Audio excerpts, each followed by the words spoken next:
اللہ تبارک و تعالی اپنے بندوں پر بڑا مہربان ہے، وہ اپنے بندوں کو معاف کرنے والا ہے، اپنے بندوں پر رحمت کرنے والا ہے۔ ہم اللہ تعالیٰ کے عاجز بندے ہیں،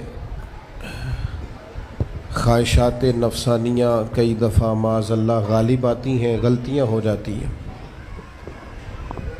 اور ان غلطیوں کی پاداش میں انسان اپنی جان پر زیادتی کرتا ہے۔ اللہ تعالیٰ معاف کرے تو اس کا سفر اللہ کے عذاب کی طرف ہوتا ہے۔ اب ہمیں یہ حکم ہے کہ ہم سب بار بار استغفار کریں اپنے رب کی بارگاہ میں، اس کے حضور توبہ کریں، اللہ سے معافی کے خواستگار ہوں۔ نبی پاک علیہ الصلوۃ والسلام نے تعلیم امت کے لیے فرمایا ہے کہ میں دن میں 100 بار اپنے رب سے استغفار کرتا ہوں۔ بار بار اس کی طرف رجوع کیا جائے، بار بار اپنے رب کے حضور معافی مانگی جائے، اور بار بار جائزہ لیا جائے اپنے اعمال کا۔ بار بار کوشش کی جائے کہ ہم اپنے آپ کو سنواریں، ہم اپنے آپ کو بدلیں، اپنے اندر تبدیلی لائیں، ہم ایسے اعمال کریں جس کی برکت سے اللہ تعالی ہمیں معاف فرمائے۔ اللہ جزائے بڑی مہربانی، جزاک بڑی مہربانی۔ کوشش کریں کہ ہم بار بار اپنا حساب کریں، محاسبہ کریں۔ ہمارے ہاں یہ ہوتا ہے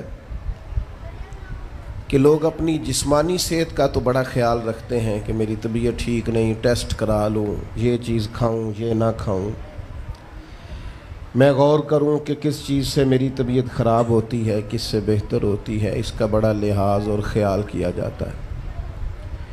لیکن روحانی زندگی کس سے برباد ہوتی ہے، کون سے گناہ ہیں جو باطن کو اجاڑ دیتے ہیں، دل کو تباہ کر دیتے ہیں، اخلاق کا جنازہ نکال دیتے ہیں، اس پر ہم غور نہیں کرتے۔ اپنی ساری زندگی اپنا ظاہر سنوارنے میں گزار دیتے ہیں، اور دل جس پر رب کریم کی نظر کرم رہتی ہے اس پر ہم توجہ نہیں کرتے۔ سب سے پہلے تو اپنا محاسبہ کریں زندگی میں۔ حضرت عمر رضی اللہ تعالیٰ عنہ ایک جملے میں بات بہت بڑی ارشاد فرما گئے۔ آپ فرماتے ہیں کہ اپنا حساب کرو اس سے پہلے کہ تمہارا حساب کیا جائے، پھر حساب کیا جائے گا تمہارا پھر مشکل ہوگی، تو ابھی سے اپنا حساب کیا جائے۔ اب ان لوگوں کا معاملہ ہے جو دنیا سے رخصت ہو گئے۔ انسان خیر اور بدی اس کا مجموعہ ہوتا ہے، انسانوں میں نیکیاں بھی ہوتی ہیں، کمزوریاں بھی ہوتی ہیں۔ اب ہم میں سے جو دنیا سے رخصت ہو گئے ہیں ان کے تعلق سے ہمارے کچھ ذمہ داریاں ہمارے ذمے بچتی ہیں۔ ایک تو ہم سب کا معاملہ ہے، وہ میں نے پہلے عرض کر دیا کہ ہمیں اپنا حساب کرنا ہے، اپنے معاملات کو دیکھنا ہے، استغفار کرنا۔ پھر یہ کہ جو لوگ رخصت ہو گئے ان کے لیے کیا کریں۔ تو چونکہ انسان میں کمیاں بھی ہوتی ہیں، خوبیاں بھی ہوتی ہیں، تو سب سے پہلے تو اللہ کے حبیب علیہ السلام نے ہمیں فرمایا ہے کہ اذکروا محاسن موتاکم، جب تم میں سے کوئی رخصت ہو جائے تو اس کی اچھی اچھی باتوں کا ذکر کرو۔ ایسا نہیں کہ انسان میں ساری خوبیاں ہی ہوں گی، لیکن تم خوبیاں تلاش کر کے ان کا بیان کرو، تم زمین پر اللہ کے گواہ ہو۔ ایک تو جب بھی کسی جانے والے کا ذکر کریں خیر کے ساتھ کریں، بھلائی کے ساتھ کریں، اچھے لفظوں کے ساتھ کریں۔ کہیں کوئی کمی یاد آئے بھی تو اب اسے چھوڑ دے، وہ بندہ رخصت ہو گیا، اس کا ذکر خیر کے ساتھ کرنا، اس کو ذہن میں ضرور بٹھائیں۔ دوسری بات یہ کہ جب کوئی دنیا سے جائے تو اس کی طرف سے ایصال ثواب کریں، یعنی ایسے اعمال کرے جن کی وجہ سے اسے ثواب پہنچے۔ اب ہمارے ہاں جو رسم و رواج بعض بن گئے ہیں، بڑی بڑی دیگیں، بڑے لاؤ لشکر، نامی گرامی بندہ ہے تو نامی گرامی آؤ جاؤ تو کھانے تو بڑا جلسہ تو پتہ لگ جائے لوکاں نوں۔ تو پہلے تو یہ یاد رکھو جس کام میں تھوڑی سی بھی ریاکاری ہو اس پر اللہ کی بارگاہ سے اجر کی امید کیسے رکھتے ہو؟ جب تک عمل خالص لوجہ اللہ نہیں ہوتا، جب اس پر ثواب مل نہیں رہا تو جائے گا کیسے؟ جتنا آپ عمل چھپا کے کریں گے، جتنا آپ عمل اللہ کی رضا کے لیے کریں گے، اتنا ثواب زیادہ ہوگا، جانے والے کو فائدہ زیادہ ہوگا۔ وہ میں ختموں پہ جاتا ہوں کئی دفعہ تو وہ کہتے ہیں اتنے لاکھ روپیہ مسجد کو دیا، اس کا بھی اعلان کر دیں، اتنے قرآن پاک پڑھے ہیں تو اس کا بھی اعلان کر دے۔ کس کو بتا رہے ہو اعلان کر کے؟ اللہ کو تو پتہ ہے تم نے کیا پڑھا ہے، یہ پرچیاں پڑھ پڑھ کے کس بات کی سنا رہے ہو؟ کیا مطلب ہے اس کا؟ حضرت عبداللہ ابن مسعود رضی اللہ تعالیٰ عنہ فرماتے ہیں بعض ریاکار مر کے بھی ریاکاری نہیں چھوڑتے۔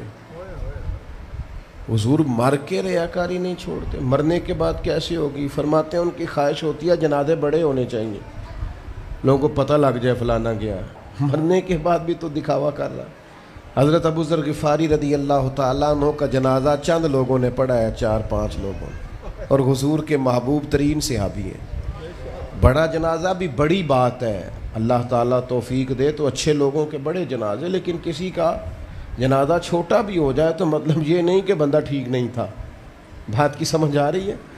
تو میرے عزیز، اصال ثواب کریں تو اللہ کی رضا کے محض پتہ ہوتا ہے محلے میں غریب کون ہے، اپنے والد اور والدہ کے نام پر غریب کو دے دیں، کسی مقروض کی مدد کریں، اس بیچارے کی جان چھوٹ جائے۔ آپ کوئی گلی ٹھیک کرا دیں جہاں سے لوگوں کا گزرنا آسان ہو، آپ کچھ ایسا نظام کر دیں جس سے لوگوں کے لیے آسانیاں پیدا ہو جائیں، لیکن آپ محض وہی کام کریں گے جس سے دکھاوا ہوگا تو کیا امید کرتے ہیں اس پر اجر کی؟ تو اصال ثواب دیکھیں قوم کو ضرورت کیا ہے، وہ والا اصال ثواب کریں۔ حضرت سعد رضی اللہ تعالیٰ عنہ نے جب آن کر کے عرض کیا تھا کہ یا رسول اللہ صلی اللہ تعالیٰ علیہ وسلم، میری والدہ کا انتقال ہو گیا ہے تو میں ان کے لیے کیا کروں؟ تو محبوب نے فرمایا کہ فلاں جگہ پانی کی قلت ہے تو وہاں کنواں کھدوا دے۔ معنی کیا ہے کہ اس پانی پینے سے اللہ تبارک و تعالیٰ تیری ماں کو اس کا اجر عطا فرمائے گا۔ صدقہ تو جس چیز کی ضرورت ہے آپ وہ چیز کر کے دیں، اور ختم چپ کر کے بھی ہو جاتا ہے، گھر کے اندر بھی ہو جاتا ہے، اکیلے بھی ہو جاتا ہے، اس کے لیے لاکھوں کروڑوں لگانے کی کوئی ضرورت بھی نہیں۔ چوتھی بات، تیسری بات، کوشش فرمائیں کہ جو نیکیاں جانے والا کرتا تھا وہ نیکیاں جاری رہیں، اس کے بچے، اس کی اولاد، اس کے سارے رشتہ دار ان نیکیوں، اگر وہ کوئی بھلائی کرتا تھا تو وہ بھلائی ہوتی رہے، وہ جاری رہے، وہ سلسلہ آگے بڑھایا جائے۔ ہم یہ کرتے ہیں کہ ہم خیر کے کاموں کو جاری نہیں رکھتے، بلکہ والد کے جانے کے بعد تو بچے بڑے سیانے ہوتے ہیں، وہ کہتے ہیں ابا جی کو تو بس وہ فلانا غریب بھی لوٹ کے لے جاتا تھا، فلانا بھی اپنی مجبوری سنا کے، تو ہم تو سیانے ہیں۔ او خدا کے بندے، حضور علیہ السلام نے فرمایا تمہیں جو روزی دی جاتی ہے وہ تمہارے کمزوروں کی وجہ سے دی جاتی ہے، وہ جو ضعیف کمزور لوگ تمہارے دسترخوان سے کھا جاتے ہیں ان کے سبب سے اللہ تعالیٰ تمہیں عطا کرتا ہے۔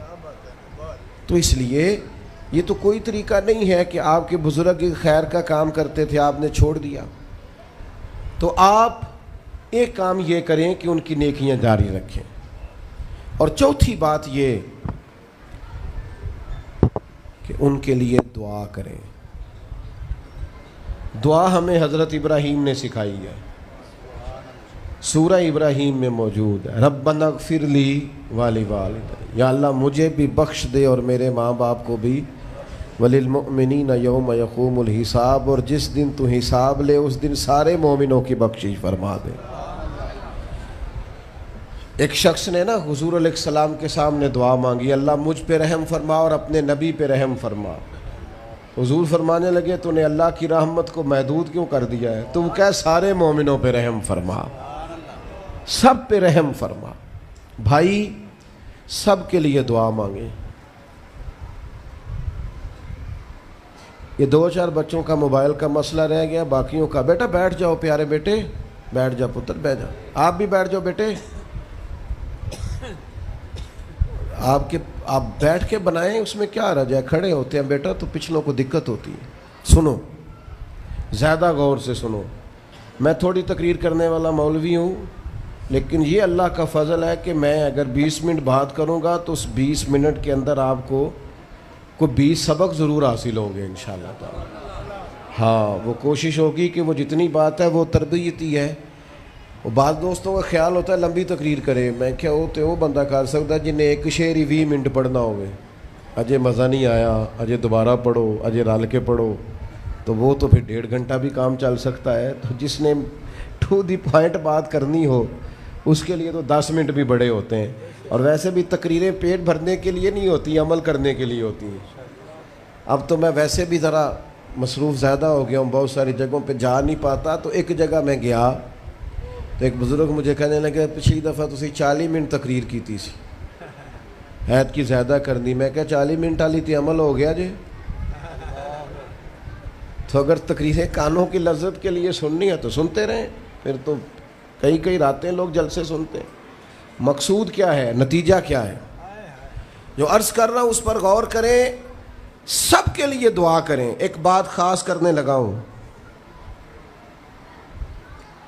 حضرت ابراہیم نے تو بخشش بھی سب لوگوں کی مانگی، حضور علیہ الصلوۃ والسلام بھی دعا کرتے تو امت کے لیے دعا کرتے۔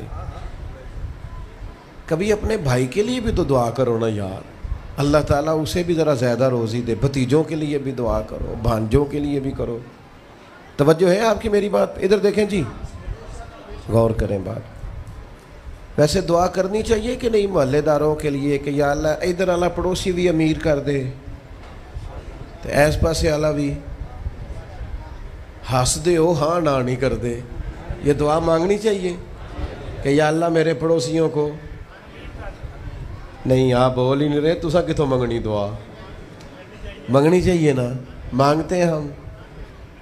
ایسی ہوا چلی ہے کہ ہر شخص سوچتا ہے تمام شہر جلے بس ایک میرا گھر نہ جلے۔ او خدا کے بندے کبھی محدود نہ کر خدا کی رحمت، سب کے لیے مانگ اس سے، وہ بڑا کریم ہے۔ تو کہہ یا اللہ سب کو دے اور سب کے صدقے ہمیں بھی دے۔ لیکن ہم نا دعاؤں میں بھی اپنا ظرف اور حوصلہ بڑا نہیں کرتے، گنجائش پیدا نہیں کرتے۔ دیکھو داتا گنج بخش علی حجویری رحمۃ اللہ علیہ نے لکھا ہے کہ ایک بندہ نا حج کرنے گیا تو ہر جگہ دعا مانگتا تھا، یا اللہ میرے دوستوں کو نیک کر دے، یا اللہ میرے دوستوں کو نیک کر دے۔ عرفات میں بھی، منا میں بھی، مزدلفہ میں بھی، بیت اللہ شریف کے پاس بھی، ہر جگہ یا اللہ میرے دوستوں کو اچھا کر دے۔ تو ایک بندے نے اسے کہا یار یہ عجیب دعا کرتا ہے تو، میرے دوستوں کو نیک کر دے، اپنے لیے بھی تو مانگنا۔ تو کہنے لگا اللہ کے بندے میں ہر وقت دوستوں کے بیچ رہتا ہوں، اگر وہ نیک ہو گئے تو میں بھی انشاءاللہ ہو جاؤں گا۔ ان کی صحبت میرے اوپر بھی اچھا اثر ڈالے گی، چونکہ رہتا جو ان کے بیچ ہوں۔ ہمارا علاقہ امیر ہو گیا تو انشاءاللہ ہم بھی ہو ہی جائیں گے۔ لوگوں کے رزق میں برکت ہوگی تو ہمارے رزق میں بھی تھوڑا سا نا کشادہ دل کریں ہر معاملے میں۔ اور سنیں حدیث پاک، نبی کریم علیہ الصلوۃ والسلام نے فرمایا جو دعا اپنے بھائی کی غیر موجودگی میں اس کے لیے مانگی جاتی ہے نا، اللہ وہ دعا جلدی قبول فرماتا ہے۔ اور حضور فرماتے ہیں جب تم اپنے بھائی کی غیر موجودگی میں اس کے لیے دعا مانگتے ہو، اللہ تمہارے سرانے فرشتہ کھڑا کرتا ہے اور فرشتہ کہتا ہے مالک جو یہ اس کے لیے مانگ رہا ہے پہلے اسے عطا فرما۔ تو کیسی سعادت کی بات۔ لیکن سینہ کشادہ کرنا پڑے گا، دل بڑا کرنا پڑے گا، حوصلہ بڑا کرنا پڑے گا۔ جب تک دل، طبیعت، حوصلہ یہ بڑا نہیں ہوتا اتنی دیر تک لطف۔ حضور کی ساری امت کے لیے دعا مانگیں کہ اے اللہ جتنے خوش عقیدہ ہیں محبوب کے غلام سب کو جنت عطا فرما، سب کے لیے کھول دے دروازے جنت کے۔ دعا اللہ کی۔ اچھا پھر دعا مانگنی بھی ذرا ذوق سے چاہیے۔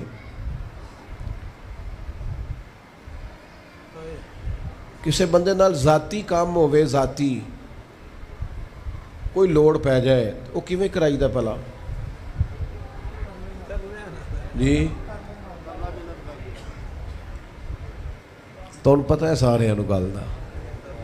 السلام علیکم جناب، کہندا وعلیکم السلام، کتھے ہو جی؟ میں تے دور ہاں کدھرے، تسی حکم کرو۔ کہندا نہیں ٹیلی فون والی گل ہی نہیں، مینوں مل کدھرے؟ اور رات کو کسی وقت کہتا میں 2 بجے آؤں گا، میں جاگنا یار مجبوری بڑی ہے، تو پاویں 3 بجے آ مر مینوں مل کے سویں۔ پھر اس کو جا کے مجبوری بتاتے ہیں، کلیاں قسمیں اٹھاتے ہیں، اور یہ بھی اس کو کہتے ہیں بار بار کہ میں سارے دوستاں سنگیاں ساتھیاں ساکاں نو آکھ بیٹھا، تیرے تو بغیر گل کو نہیں سنی کسی بھی۔ پورا قائل کرتے ہیں اس کو، پورا مجبور کر دیتے ہیں مدد کرے۔ کرتے ہیں کہ نہیں ایسا؟ لوگ کرتے ہیں نا۔ اور تمہیں پتہ ہے بندہ کیسے مانتا ہے، منا لیتے ہو تو سیکھ جاؤ نا رب کیسے مانتا ہے۔ کبھی بیٹھو نا اکیلے مصلی بچھا کے اور کہو نا اس سے کہ مالک تیرے سوا کدھر جائے، کس سے کہیں، کس کی بارگاہ میں عرض کریں، کون ہے جس کے حضور جائیں۔ ایک بزرگ تھے تو ان کی بڑے درد سے دعا مانگتے تھے، تو کسی نے کہا کہ آپ نے دعا مانگنے کا طریقہ کس سے سیکھا؟ کہنے لگے اپنی بیوی سے۔ بیوی سے کیسے سیکھا؟ تو وہ کہنے لگے میری بیوی کو کوئی کام تھا گھر کا، کوئی خرچہ اس نے مجھے بتایا، تو میں نے اسے کہا ابھی میرے پاس پیسے کوئی نہیں، آتے ہیں کہیں سے تو دیتا ہوں، کرا دیں گے۔ عورتوں کی عادت ہوتی ہے 2-4 دن کے بعد پھر یاد کرایا کہ وہ کام گھر کا ہونے والا ہے، پیدا کیا ہے، بتا تیری بارگاہ میں عرض نہ کروں تو پھر میں کس سے کروں؟ بندے تو بات سنتے ہیں تو پھر وہ پردے کھول دیتے ہیں، دیتے کچھ نہیں اور لوگوں کو سناتے ہیں فلانا آیا جی پیسے پہ منگدا ہے۔ ایک سنگی سی ایک دفعہ تے انہیں پائی دا تگڑا ہے چنگا، دور کسی سنگی کو لونے کو مدد لئی تھوڑی، میں نے کہا یار تیرا بھائی ٹھیک ٹھاک ہے؟ وہ کہتا ہے دیندا تے ہے پر بدنامی بڑی کرتا ہے، سب نو دس چھڑتا ہے۔ عزت رب کی بارگاہ میں بندہ عرض کرتا ہے تو بندے کا پردہ بھی رہ جاتا ہے اور وہ عطا بھی کر دیتا ہے۔ میرے دوستو دعائیں شوق سے مانگو، دعائیں درد سے مانگو۔ وہ اکبر الہٰبادی نے کہا تھا مصیبت میں بھی اب یاد خدا ہم کو نہیں آتی، دعا منہ سے نہ نکلی جیبوں سے عرضیاں ہی نکلیں، دفتروں میں درخواستیں جمع کرانے کے لیے بڑا وقت ہے، اس کی بارگاہ میں کیوں نہیں بیٹھتے؟ اس کے حضور حاضر کیوں نہیں ہوتے جو پردہ پوشی کرے، اپنے بندوں کو نوازے؟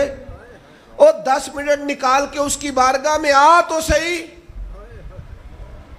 حضور فرماتے ہیں رب کہتا ہے میرا بندہ جب میری بارگاہ میں ہاتھ اٹھاتا ہے مجھے حیا آتی ہے، میں خالی واپس کیسے کر دوں؟ جاتے ہی نہیں، عرض ہی نہیں کرتے۔ دعا تو مومن کا ہتھیار ہے، طاقت ہے بندے کی، شان ہے، ہر دکھ سکھ رب رسول کی بارگاہ میں کہے، طاقتور ہو جائے، اور پھر دعا ذوق سے کرے، شوق سے۔